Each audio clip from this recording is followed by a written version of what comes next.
에스겔 3장 1절부터 11절에 있는 말씀, 오늘 큐티인 제목은 그들의 얼굴을 무서워하지 말라입니다. 에스겔은 사방으로 광채가 나는 하나님의 영광의 형상을 보고 압도되어 그 자리에 쓰러집니다. 하나님의 영이 에스겔을 세워주십니다. 그리고 사명을 주시고 패역하고 얼굴이 뻔뻔한 이스라엘 백성에게로 보내시면서 듣든지 아니 듣든지 말씀을 전하라고 당부하십니다.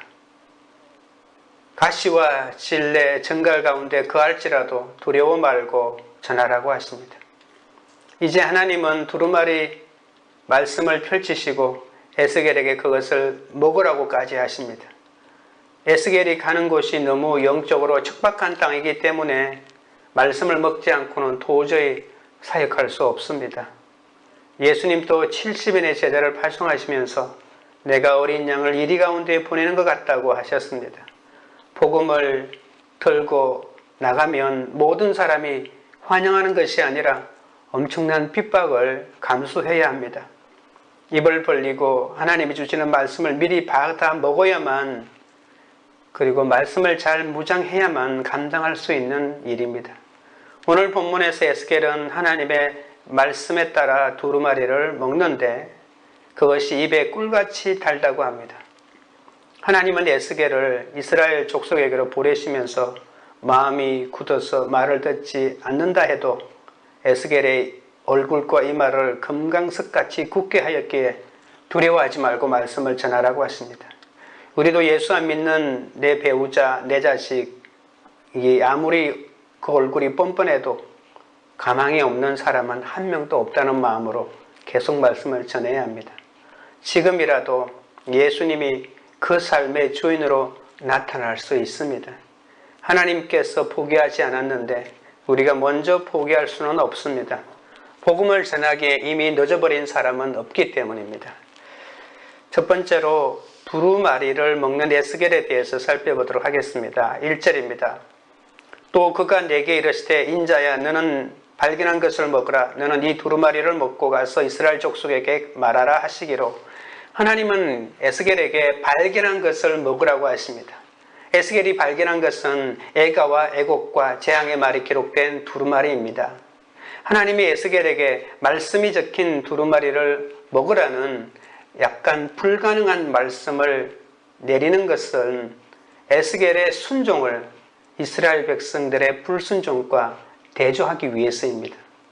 하나님은 언약의 하나님께, 이스라엘은 언약의 하나님께 불순종합니다. 그러나 하나님의 말씀을 선포하는 선지자는 절대적으로 순종하는 모습을 보이죠. 여러분 로마서 5장 18절에 있는 말씀을 기억하십니까? 사도 바울이 늘 이런 표현을 쓰죠. 한 사람의 불순종으로 많은 사람이 죄인이 된 것 같이 한 사람의 순종으로 많은 사람이 의인이 되었다고 합니다. 성경 가운데 유일하게 예수님을 두 번째 아담이라고 표현하는 사람이 바로 바울인데요.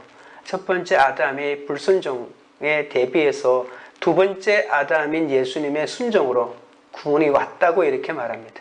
이스라엘 백성의 불순종에 비해서 하나님의 선지자의 순종을 계속 말하고 있는 것은 이 구원의 가능성을 말하기 위해서입니다.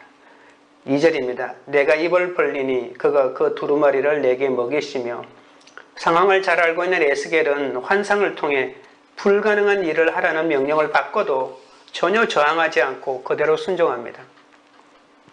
선지자는 그만큼 하나님을 섬길 준비가 되어 있어야 합니다. 에스겔은 하나님의 요구에 따라 다른 선지자들보다 기이한 행동을 많이 합니다. 그때마다 반항 없이 하나님께 순종할 수 있었던 것은 이 영적 세계의 원리를 알고 있었기 때문입니다.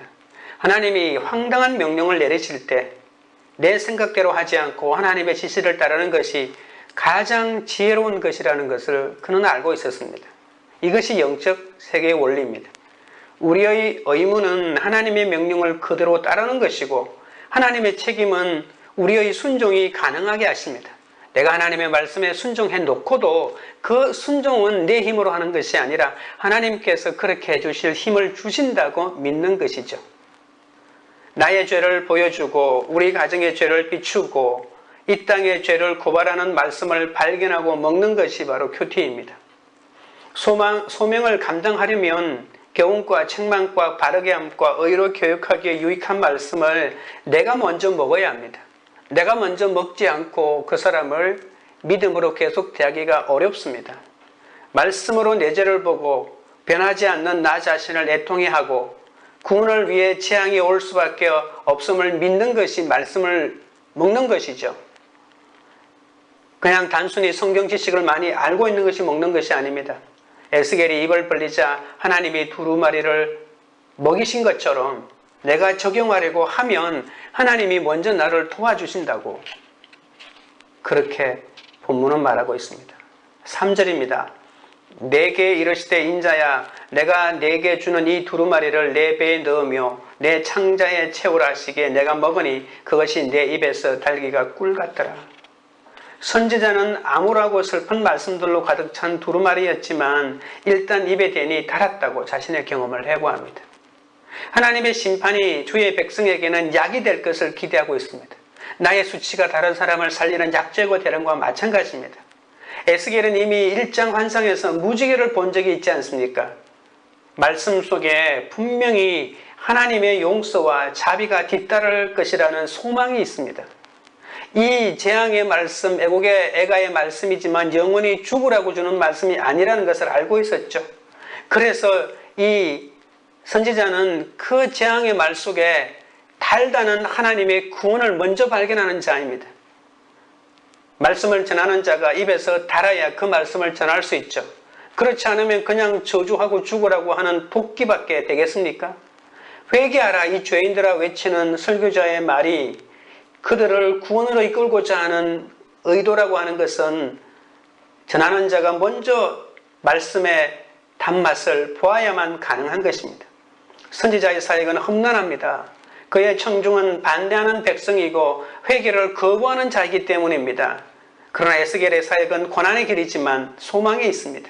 언젠가는 받아야 할 심판이라면 심판을 이리저리 피하는 것보다 일찍 받는 것이 바로 지혜입니다. 심판이 빠를수록 그 뒤를 따르는 용서와 회복도 빠르기 때문입니다. 하나님은 심판을 위한 심판을 하시지 않습니다. 심판 후에는 항상 하나님의 자비가 따릅니다. 본문은 하나님이 에스겔에게 먹으라고 명령하시는 것과 에스겔이 순종하는 것을 두 차례나 반복해서 기록합니다. 2장에서 한 번 기록하고 3장에서 한 번 기록합니다. 두 번 일어난 일이 아닙니다. 같은 일을 반복해서 기록합니다. 에스겔은 자주 이렇게 많은 주제와 가르침을 두 번씩 기록하는 경향이 많습니다. 어떤 경우에도 한 사람의 정언으로는 사람을 처형에 처할 수 없지 않습니까? 사형에 처할 수 없습니다. 그래서 최소한 두 사람의 증언이 있어야 하는 것과 마찬가지입니다. 억울하게 모함을 당해 죽임당하는 일을 방지하기 위한 안전장치입니다. 에스겔서 안에서 같은 메시지가 두 번씩 반복되는 것은 그 내용이 반드시 이루어질 것이고 그것이 진실이라는 것을 확인하기 위함입니다. 예수님도 말씀을 전할 때 내가 진실로 진실로 너에게 이르노니라고 두 번씩 반복하지 않았습니까? 이 두루마리를 먹으라와 가서 전하라고 하는 이 명령은 에스겔 선지자의 소명을 보여줍니다. 에스겔은 마치 밥상에 놓인 것을 무조건 먹으라는 부모의 지시를 받은 어린아이와 같이 그대로 지시를 따릅니다. 맛있다고 하면서 안 먹는 거하고는 다릅니다. 시대가 어두울수록 거짓 선지자가 많이 나타납니다.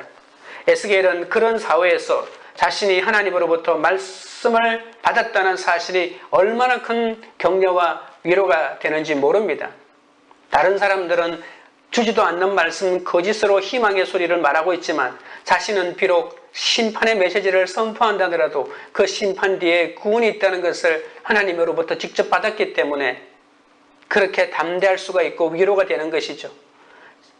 세상의 거짓 선지자들은 희망을 말하지만 멸망밖에 없기 때문에 자신은 세상의 거짓 선지자와는 차원이 다르므로 세상의 인정과 세상의 명예를 탐할 필요도 없기 때문에 기쁜 것입니다. 이것이야말로 선지자가 하나님의 말씀만을 선포할 수 있는 유일한 힘입니다. 말씀을 듣고 회개할 때 말씀이 내 배에 들어가고 적용할 때 말씀이 내 창자에 채워집니다. 말씀대로 사는 것이 힘들고 괴로워 보이지만 말씀에 순종할 때 그것은 나에게 위로와 기쁨이 됩니다. 주님을 날마다 묵상하면 주님의 말씀을 듣게 되고 알게 됩니다. 성경 말씀을 공부로 보거나 읽지 않고 주님의 음성으로 들어야 합니다. 말씀에 묵상하는 것은 성경을 구속사로 해석하는 것입니다. 깊이 읽는 것을 말합니다. 그날 당할 사건은 그날 말씀으로 적용하고 해석해야 합니다. 큐티를 통해 내 자신에게서 나와 사건을 객관적으로 볼 수 있습니다. 매일 말씀을 통해 약속을 찾고 그리고 그 약속 안에서 명령을 찾고 적용해 나가는 것입니다. 적용 질문을 드립니다. 말씀을 묵상하며 발견한 내재는 무엇입니까? 힘들어도 말씀을 듣고 회개하며 적용해야 할 것은 무엇입니까? 말씀에 순종할 때 어떤 위로와 기쁨을 경험했습니까? 둘째는 마음이 굳은 이스라엘 족속입니다. 4절 5절입니다. 그가 또 내게 이르시되 인자야 이스라엘 족속에게 가서 내 말로 그들에게 고하라. 너를 언어가 다르거나 말이 어려운 백성에게 보내는 것이 아니요 이스라엘 족속에게 보내는 것이라. 하나님은 에스겔에게 다시 소명을 확인해 줍니다. 두루마리를 먹고 위로와 기쁨을 경험하게 된 에스겔에게 하나님은 그가 사역할 대상을 구체적으로 알려주십니다. 그 대상은 바로 불신자 이방인이 아니라 하나님을 믿는다고 하는 동족인 이스라엘 백성입니다. 하나님이 에스겔에게 요구하시는 충성은 하나님으로부터 들은 말씀을 하나도 빠짐없이 그대로 자기 동족인 이스라엘에게 전하는 것입니다. 그러나 그것은 쉬운 일이 아닙니다. 이스라엘은 그들에게 임한 하나님의 말씀과 그 말씀을 전하는 메시지를 함께 거부하죠. 하나님의 말씀은 거부하지 않는데 그 말씀을 전하는 선지자만 전하는 법은 없습니다. 하나님이 말씀이 거부하니까 말씀을 전하는 자도 함께 거부하는 것이죠. 그러니까 어려운 것입니다. 이스라엘은 듣지 못하거나 깨닫지 못해서 반역하는 것이 아니라 의도적으로 하나님의 말씀을 반역하고자 이미 작정했습니다. 하나님은 차라리 이방 족속에게 말씀을 전하는 것이 훨씬 쉬울 것이라고 말합니다. 다문화권 사람을 상대로 사역하는 것이 영적인 장애인이 되어버린 자기 백성을 상대로 사역하는 것보다 훨씬 더 쉬울 것이라고 말합니다. 6절 7절입니다. 너를 언어가 다르거나 말이 어려워 내가 그들의 말을 알아듣지 못할 나라들에게 보내는 것이 아니니라. 내가 너를 그들에게 보냈다면 그들은 정녕 내 말을 들었으리라. 그러나 이스라엘 족속은 이마가 굳고 마음이 굳어 내 말을 듣고자 아니하리니 이는 내 말을 듣고자 아니함이니라. 하나님은 이스라엘 족속이 이마가 굳고 마음이 굳어서 애가와 애곡과 재앙의 말을 듣지 않을 것이라고 하십니다. 종교적인 열심과 선민의식으로 가득 찬 이스라엘 백성은 죄와 심판에 대한 말씀은 우리에게는 해당되지 않고 이방인에게만 해당된다고 여겼습니다. 그들이 선지자의 말을 알아듣지 못한다는 것은 옛날 바벨탑 사건을 연상시킵니다. 선지자의 메시지를 오히려 이방 족속들이 더 잘 알아들을 것이라는 말씀은 역사적인 사실이기도 합니다. 여러분, 요나의 메시지를 듣고 회개한 니누의 사람들을 생각해 보세요. 한때는 하나님의 선민을 여호와와 특별한 관계를 맺었다고 자랑했지만 이제는 이스라엘이 이방인처럼 되었고 이방인들은 그들보다 훨씬 더 순수하게 하나님 보시기에 오히려 더 언약 백성처럼 여겨진다는 말입니다.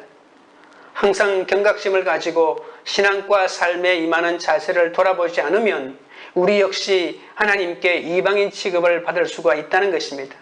나의 의와 기복신앙은 이마와 마음을 굳게 하여 말씀이 들리지 않게 합니다.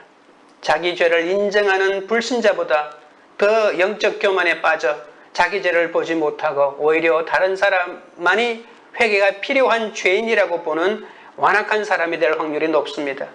내가 죄를 짓고 잘못 살았어도 안 믿는 사람에게 복음을 전하기 위해 나서서 이야기할 때가 있습니다. 듣는 가족이 너나 잘 살아라, 니나 잘해라, 내가 제대로 잘 살면 나도 예수 믿겠다, 네가 복 받는 것을 보여달라 이렇게 말할지도 모릅니다. 그러나 제대로 살 수 있는 사람이 어디 있습니까? 우리는 제대로 잘 사는 사람들이 아니라 우리의 수치마저도 다른 사람들을 살리는 약재료를 삼고 그들을 구원하고자 하는 사람이 아닙니까? 내 환경이 여전하고 내 식구가 안 변합니까? 하나님은 내가 큰 일꾼이 되라고, 내게 큰 열매를 주시려고 안 변하는 배우자와 자녀를 수고하게 하십니다. 이 시대에 숨겨놓은 거창한 말이 아니라 오늘 나의 사건에서 내가 어떻게 길이 참아야 할지를 결단하고 적용하는 것이라는 말이 있지 않습니까? 우리에게 주신 이 복음을 전할 대상을 하나님께서는 반드시 구원하시기로 작정하셨으니 우리는 그 대상을 부여잡고 기도하면서 말씀으로 그 앞에 나가야 할 것입니다. 적용 질문을 드립니다. 하나님이 내게 맡겨주신 사역의 대상은 누구입니까? 영적 교만, 특근의식, 기복신앙으로 나의 이마와 마음이 굳어있지는 않습니까? 셋째는 내게 주는 것을 먹으라입니다. 8절 9절입니다.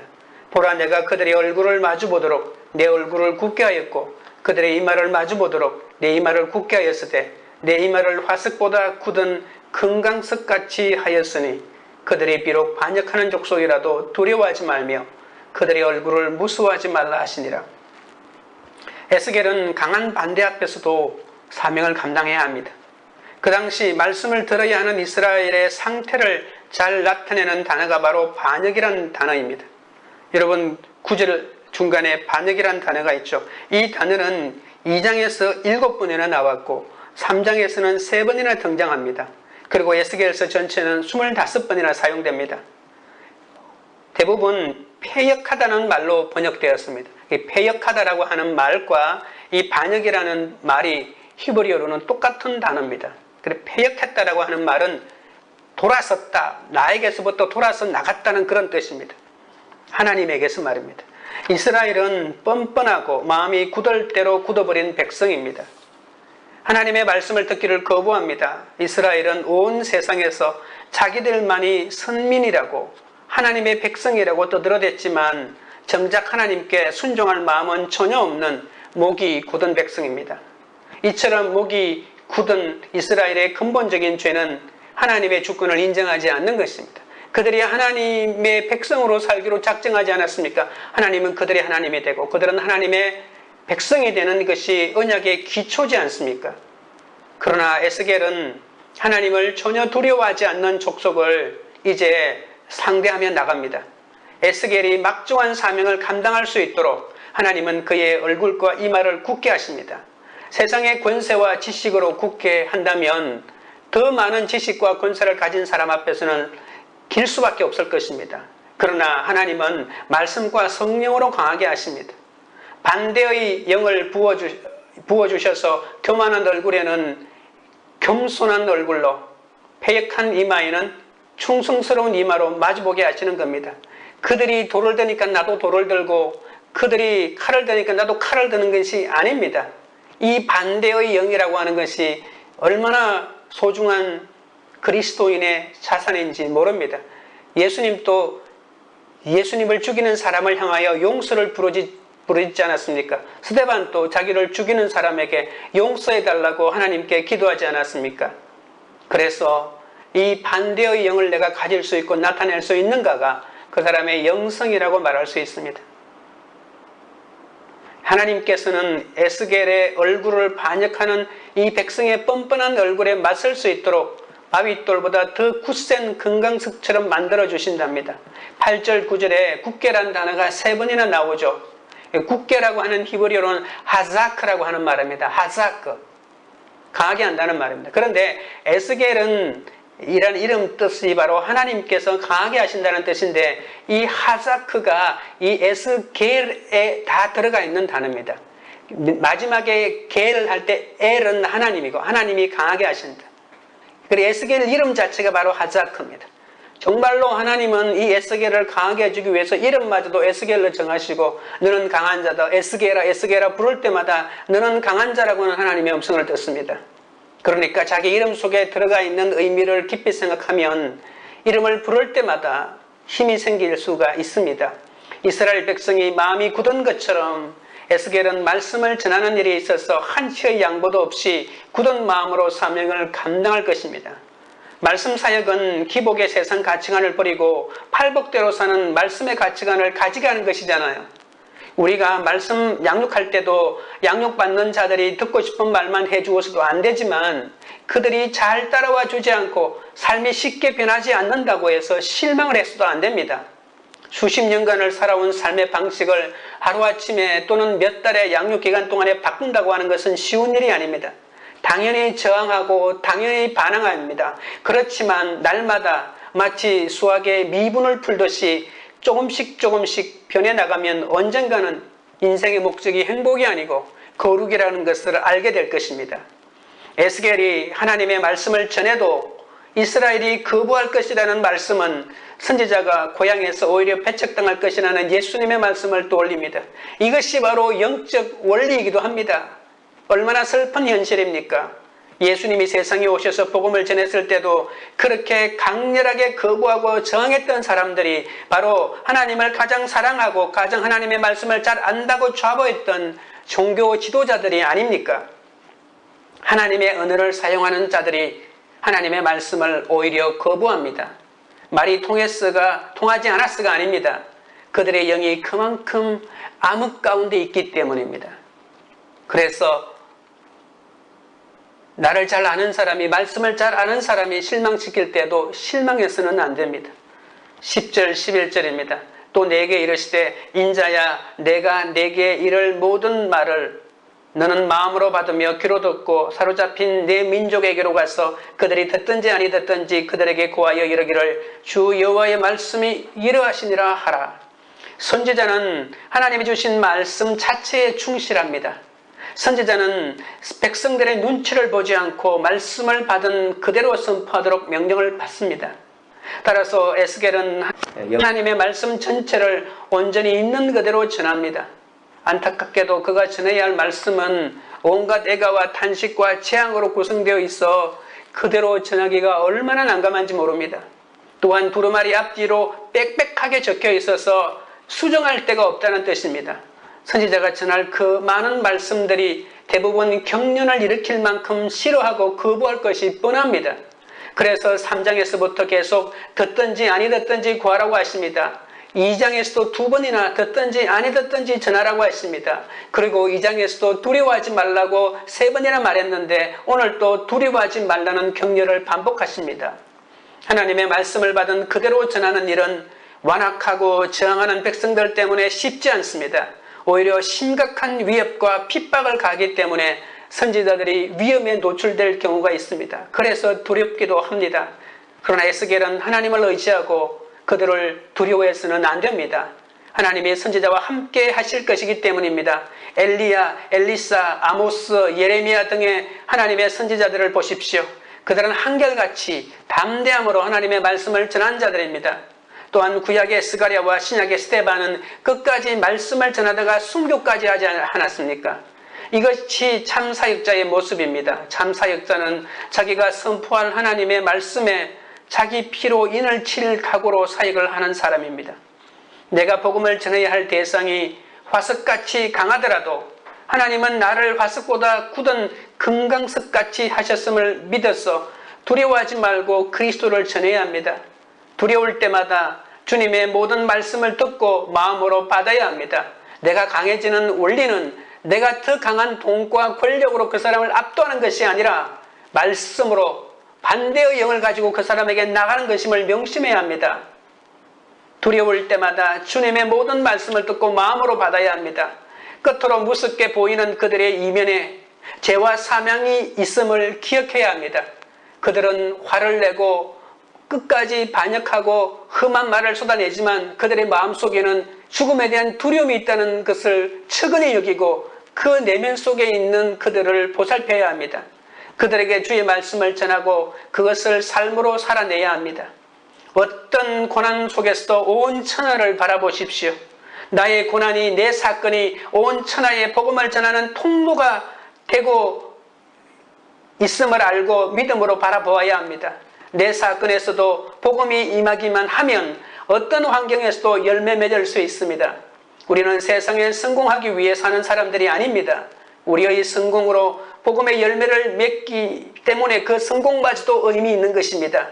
그러나 우리의 실패로도 구원의 열매가 맺힌다면 우리가 어찌 그 실패마저도 두려워할 수 있겠습니까? 우리는 이렇게 사나 죽거나 복음을 전하는 대단한 인생인 것을 명심하시기 바랍니다. 적용 질문 드립니다. 나는 누구의 얼굴을 무서워합니까? 그 사람을 만나기 전에 무엇으로 내 얼굴을 굳게 합니까? 말씀을 듣고 전하려는 나를 하나님이 금강석같이 굳게 하셨음을 믿습니까? 기도드리겠습니다.